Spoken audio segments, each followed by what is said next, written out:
مسجد میں امام کو اگر 2 منٹ تاخیر ہو گئی، کہنے تھے کتنی دیر ہو گئی؟ امام اور مؤذن علماء کسی باپ کے نوکر نہیں ہوتے تم پوچھنے والے، یہ قوم کے رہبر ہیں، یہ قوم کے سربراہ ہیں۔ امام جیسے امام مصلی پہ امام ہوتا ہے، غیر امامت کے منصب پر بھی وہ باہر بھی امام ہوتا ہے۔ جیسے نماز میں امام کی اتباع کرتے ہو، نماز کے باہر بھی امام کی اتباع ہے۔ امام کا وہ مقام یاد رکھو میرے عزیزو، جس نے علماء کی توہین کی، جس نے علماء کے ساتھ بد کلامی کی، ان کی قبروں کا ہاتھ جا کے دیکھ لینا، اللہ ان کی قبروں کے اندر ان کے چہروں کو قبلے سے ہٹا دیا ہے۔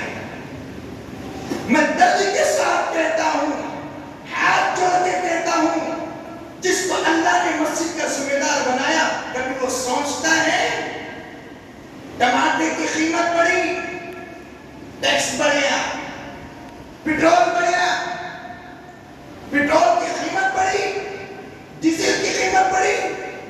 اگر قیمت نہیں بڑھی تو آج علماء کی قیمت نہیں بڑھی؟ اس مسلح پر ٹھہرنے والے، قرآن پڑھنے والے، قرآن سننے والے امام اور مؤذن کی تنخواہ نہیں بڑھی؟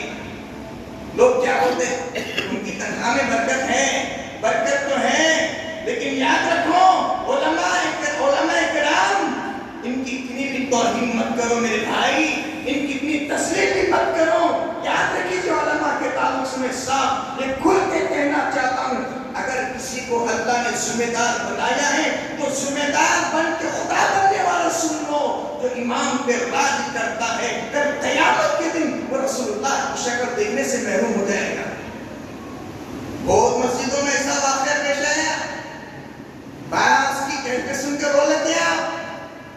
میں اپنا ایک ذاتی واقعہ سناتا ہوں۔ ایک مسجد کے مؤذن صاحب میرے سامنے آ کے رو رہے ہیں، میں پوچھا کیا ہوا تو انہوں نے کہا خطیب صاحب میں تھوڑا کام سے باہر گیا تھا، آنے میں تاخیر ہو گئی، ظہر ہو گئی، اذان نہیں دیا، اصل میں جب میں پہنچا تو صدر صاحب نے کہا آپ کو نکال دیا گیا۔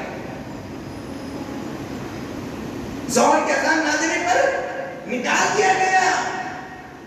میرے بھائی آپ بھی پڑھا کر کے سوچو وہ بیچارہ کہاں سے آیا، اذان دینے کے لیے اپنی ماں، اپنے باپ، اپنے بھائی کو چھوڑ کے جب آتا ہے اور اس کو اچانک نکال دو، کہاں جائے گا، کس کے پاس جائے گا؟ اور بولتے حالات خراب ہے، حالات خراب نہیں ہے، آج علماء کی ناقدری کرنے کی وجہ سے اللہ اس سرزمین کو تنگ کر